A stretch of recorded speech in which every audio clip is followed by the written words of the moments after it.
So, nandito ako sa Palawan. Ayan. Sun update. Abangan nyo. Yo! Hello! Welcome back to our YouTube channel. Kumusta na kayo? Ako ulit ito, Beta Glassy. Long time no see po. Pagpasensya nyo na kasi, ayun, medyo matagal. Hindi na matagal. Monthly ako nag-share ng Sanla update. But before we proceed, kung bago ka pa lang dito sa aking channel na to at hindi ka pa nakasubscribe, please mag-subscribe ka na po kasi libre lang yan. At pakalimbang yung bell na yun, so ba, para lagi kang updated kung may share ako gaya ng aking i-share ngayon. So ayun na nga, gumala tayo sa mga nakakikilala sa akin. Ayun, sa pawn shop na yon, si Palawan Pawn Shop sa may hanger banda, kadagijay manginam-amu kanyak. Doon ako nagsanla. Yes! Our vlog ko today is Sanla update. At this time is, gipit talaga si Inday kasi nga po, gumasto tayo nung last month, December. Ayun. So, ano yung nagtitrending ngayon sa sa Facebook? Naggastos ka nga kasla ka nga baknang edi December, akala mo nun marami kang pera, gumasto ka ng Pasko, New Year, ngayon walay pera. Buti na lang may alas tayo na konting naitatabi na ating investment, kaya yung dinukot natin sinanla sa oras ng kagipitan. Ayun, okay? So let's proceed. Yun, so grabe ang ginto ngayon, sobrang everyday tumataas yung presyo ng ginto pag bibili ka ng brand new. Ayun. Sa ibang bansa naman is kalmado lang yung presyo nila, steady pa rin. Bakit dito sa atin is everyday 50 pesos, and the next day 100, and then the next day 300 pesos. Sobra, abot na 8,000 plus, abot na talaga ng 10,000 pesos ang program ng 18 carats pagkatapusan ng taon. Pero, yung mga presyo ng mga brand nyo ngayon is huwag kayong mag-expect na ganyan din yung makukuha yung Sanla sa mga pawn shop. Okay? Hindi po. Okay? Kaya, eto na. Ang may share ko sa inyo is, 3 carats, 18 carats, 21, and 22. Okay? OMG. Sobrang nagipit tayo. So, eto ang patunay. Ayan. So, wait. Ayan, so nakikita nyo yan, 18 carats, 18, 21, and 22, and sinulat ko na lang, disclaimer lang yung mga pawn shop is hindi sila nagbibigay ng diretso per gram. Pag kayo ay pumupunta sa pawn shop magtanong, kailangan po magsanla kayo or may mga alahas kayo na ipapa-appraise sa mga pawn shop para makuha nyo yung appraisal or presyo ng mga alahas nyo na yan, okay? Alright. So, wait. 18 carats. Patunay lang na this one is new. Ayun, sa mga baguhan pa lang. Ganito yung resibo ni Palawan Pawn Shop, right? Ayan, so nakalagay dito yung details ng iyong alahas.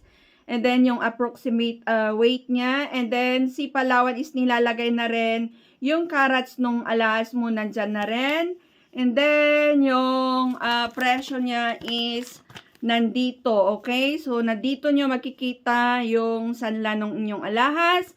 And eto pa, kasi matagal na tayong Q&A sa mga nagtatanong kung kailan nyo tubusin, kailan nyo i-renew, kailan maririmata, ganon. Dito po, dito nyo makikita. Hello sa mga ka-pawn shop ko dyan. Dito nyo makikita, buklatin nyo yung mga yung mga resibo nyo, tingnan nyo. Nandito lang po, para hindi na kayo nagtatanong, okay? So, sa kabuuan ng resibo, ganyan siya. Nandito, yung details ng alahas nyo, kung kailan nyo tutubusin, i-renew dito. Alright? Okay. So, magkano na nga ba ang 18 carats ngayon? Kay Palawan Pawn Shop ngayong bagong taon. Okay? Ang taas-taas na. So, diretso na, 18 carats. Ang lumalabas, kinumpute ko na siya. Ang lumalabas na per gram is 5,255 dito sa aking sinanla. Ayan. So, explain ko ulit. Ito yung presyo niya. Ayan. Ayan, so ito lang muna yung flex ko, 25,750, and then, ito yung grams, dito nyo makikita yung grams ng inyong sinanla, 4.5 So, 4.9 nandito siya, okay? And then, i-divide nyo lang siya para lalabas kung magkano yung per gram. Ganon yun. 18 carats, 5,255. OMG, napakalamig! Ang lamig-lamig. Ang lamig-lamig. Okay, so next is 21 carats. Same lang din. Hindi ko na i-flex, okay, ang aking resibo. Ayun. So, at least, pinakita ko na yung 18 carats. But wait, sige, flex ko na nga since actual Sanla update ito. Okay, actual Sanla update. Hindi siya appraisal lang. Ayan, so pakita ko ulit na this one is very new. Ayan, so same lang din. Yung kaninang aking Flenex is 18 carats.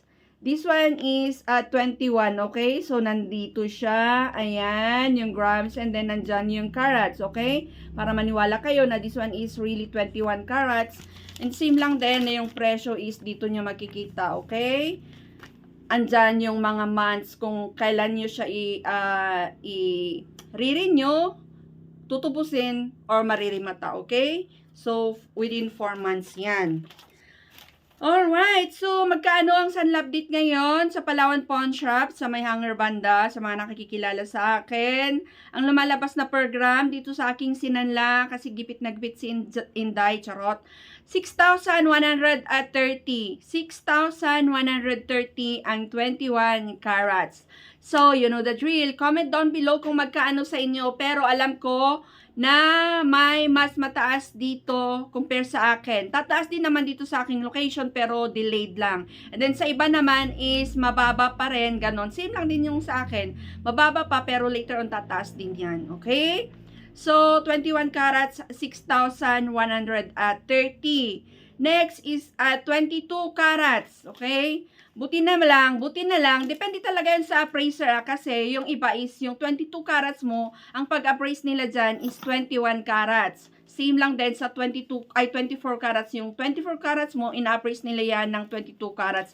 Buti na lang, may binigay na presyo ng 22 carats talaga kasi may difference sila sa 21 carats. Okay? Okay ako ng okay. Akala mo naman. Okay. Ayun. So, wait. Eto, pakita ko. Pakita ko. Ayan. So, same lang din. Para maniwala kayo na it's really, nagsanla ng 22 carats. Andyan siya. Andyan yung and then yung estimated weight niya. And then yung carats nung alas mo. Kita nyo, 22 carats siya, okay? So, eto na, kinumpute na natin. Magkaano ang sanla ng 22 carats? Ang lumalabas sa akin is 6,424. Diba? At least, may difference talaga. Hindi sila pareho sa 21 carats. Kasi last time, kung yung 22 carats ko, yung binibigay na presyo or sanla is 21 carats. Ngayon is, at least may about 300 pesos na difference sa 21, di ba? So, 22 carats is 6,424 ang per gram dito sa aking location.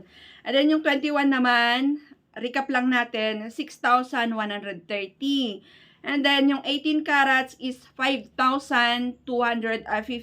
So, ganyan lang po yung sanla ng mga alahas natin sa Palawan, okay? Sa Palawan Pawn Shop. Kasi pag bibili kayo ng brand new ngayon is sobrang mahal, nasa 8,000. Pag yung mga nagbebenta online, yung di sila nagbibigay ng per gram, it's like per piece. Ayan, umaabot yan ng 10,000, 12,000 ang lumalabas na per gram pag i-compute nyo yan. Okay? Kaya pag bibili kayo, be wise. Kailangan tingnan nyo yung at least per gram para hindi naman kayo sobrang logi. Kasi nga, sobrang mahal na nga yung brand new ngayon. And then sa Sanla, ganun pa rin yung presyo. Hindi po pwedeng makukuha nyo agad yan kasi yung mga pawn shop is sanlaan lang po sila. Pawn shop sila, pawn shop. Hindi sila buying, okay? They are not buying. Sanlaan lang sila, ipiprenda nyo lang yung mga items nyo doon, okay? Kung gusto nyo ibenta yung mga alas na yan ng same sa presyo ngayon is i-post nyo online, benta nyo sa mga kakilala nyo, ganun. Benta nyo talaga sa mga bumibili ng mga alahas na binibase yung mga presyo kung magkaano yung presyo sa stock market ngayon. Okay? So, yan. Ang Sanla update natin. Parang nakailang okay. Parang may, pasensya nyo na kasi parang long time no see. And then, ngayon na nag-vlog, parang okay. Ay. Charots.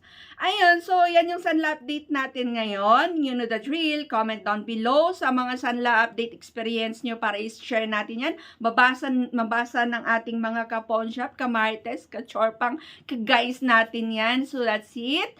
Thank you for watching and you know the drill. Bye-bye and God bless. Ingat-ingat.